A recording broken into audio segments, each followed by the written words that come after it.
Well, as Jamie mentioned right there, it is certainly cold out there, and on these cold days, most of us just put on our coats and walk outside and don't think much about it. Good evening once again to you. I'm David Oliver. And I'm Crystal Blair. Thanks for joining us tonight at 6. Some in our community do not have that luxury, and that's the problem that coat drives are trying to solve. KOLR 10's David Chasanoff went to 2 coat drives earlier today, one in Nixa, one here in Springfield, to learn more about the efforts, which are so important this time of year. What can you tell us about that, David? Yeah, David, the drive here in Springfield was at the Veterans Coming Home Center. I met one man, and after 2 months on the street, he says having a coat will do more than keep him warm.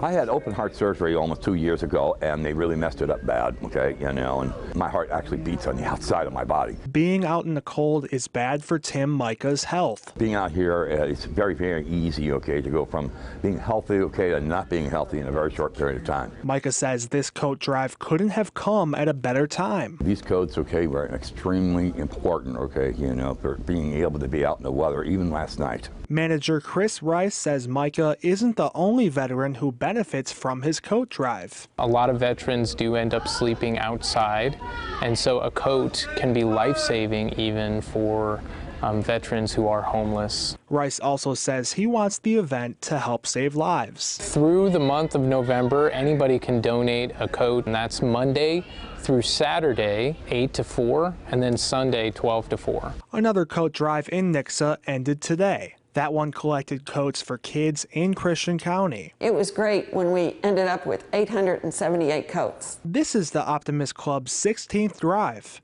and it's hitting an all-time record for donations. There's a lot of people in Christian County that can't afford the clothing. We feel very fortunate to partner with Least of These so that we don't have to try to find those families. Least of These food pantries, Christy Carter says kids especially need the clothing. They're outside probably a lot more than adults who just go from their car to their job or to into the school or into the grocery store. So it's really important to keep them warm. Now, even though the Nixa coat drive ended today, late donations will still be accepted. Carter says people can drop off coats at her pantry's Ozark location.